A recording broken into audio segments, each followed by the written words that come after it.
I want to cut real quick to this video, and then I want to invite in Marko. I don't think you guys have ever seen this video before, but I think that this video really does show why I am a Hall of Famer. Let's show the video real quick. A modern-day Raging Bull, possibly the greatest pressure fighter in history, Shawn Porter. After competing at middleweight as an amateur, the 5'7" Porter turns professional at 147 pounds. Mauling through his opponents with his aggressive come-forward style, Shawn mastered springing forward while avoiding punches by bobbing and weaving. Shawn had the keen ability to stay low, but cranking the pressure on his opponents like a vice grip. Shawn was fast with his feet and fast with his hands. Porter had his opponents feeling like they were ghosts being chased by a powered-up Pac-Man. He wouldn't stop coming, would turn corners and change angles. Shawn's inside fighting was vicious. He would maul his opponents like a hungry bear. One of the most fan-friendly fighters in history, Shawn Porter was never in a boring fight. Porter fought in one of the most talent-rich eras in welterweight history. He was never in a lopsided fight either, while only losing to generational talented Hall of Famers that he came this close to beating. Showtime Shawn Porter was one of the greatest pressure fighters in history. What other fighters belong in that category with him? There he is. Oh. What's up? What's going on, sir? Good, man. Good. Yo, that dude in that video was handsome. Listen, man, what like motivated you to even like pull me and make that of me? Well, you know, there's only a handful of fighters who effectively maul their opponents the way you did, you know.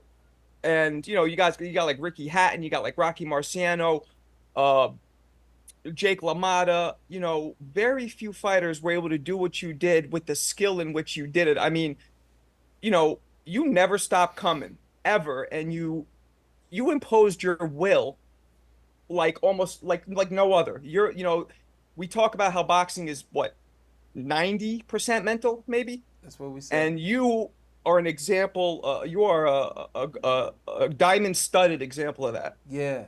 I was surprised to see that when I first caught wind of it, and you know, I really felt like holding that moment and to really show it for myself until the Hall of Fame was probably the best time to do it. And I just wanted to extend you an opportunity on the podcast to show yourself, show your platform, and also publicly thank you for creating that, man. I just thought it showed me things that I didn't really look at and recognize myself. I'm out there doing it, but never really took time to recognize what I was doing. Yeah, no, I appreciate it. I really appreciate it.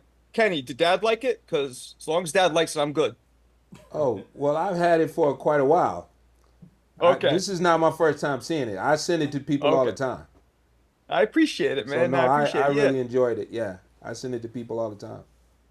Yeah, I mean, you know, the Shawn had this like it wasn't peekaboo style, but it almost was peekaboo style, but it was also like a Mexican style. He had such a unique style that was so effective, you know what I mean? And I wanted to highlight that. Yeah, nobody knows his style. Nobody knows what it was. I mean, you're trying to describe it, but you're not there. And no, I tried.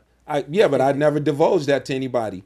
And in order for him to be successful at the things he did, it took a lot of hours, you know, to perfect that.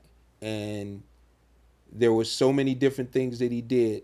He worked on basics and fundamentals for thousands and thousands of hours. He worked on lateral movement for thousands and thousands of hours. He worked on in and out motion. He worked on boxing. He worked on pressure fighting. He worked on slipping punches.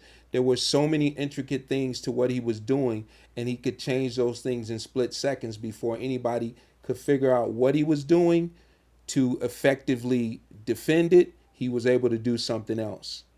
You know, thousands and thousands of hours are working on pivots and footwork, right? And of course, playing football all those years and playing running back skill positions to have to keep up with wide receivers on defense, but to, you know, have to shake defensive backs and linebackers and being strong enough to get past and fast enough to get past these guys on offense.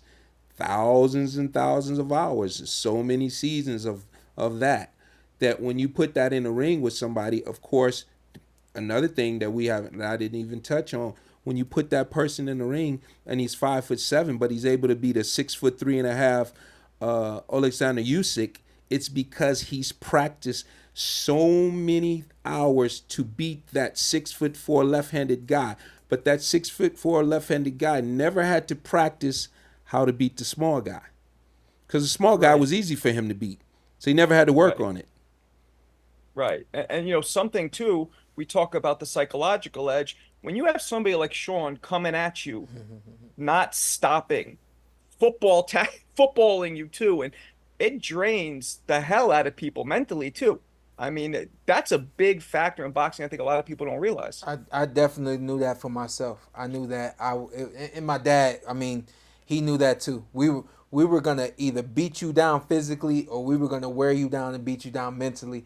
Either way, we were gonna have our way with you, and we would come out successful. I mean, obviously there was just a few handful of times that I didn't come out successful, but look at those guys after the fight. You would never know that they didn't end up on the other side of the win column. You know. Yeah, I mean, yeah, man, you were definitely an outstanding talent in an era that is one of the greatest welterweight eras that I could think of. I appreciate you, Marco. I think the other thing that I like most about your content is your delivery. You have an amazing delivery. Your energy is fantastic when you do your stuff. Tell everybody where to follow you. I appreciate you. It's Marco Boxing on Instagram, YouTube, TikTok, all that good stuff. Marco Boxing on all these platforms. It ain't no underscores or nothing like that. There's Marco, right? 3 underscores. Yeah. Marco, 3 underscores, boxing. There you go. There it is. There Marco, we'll talk later, all right?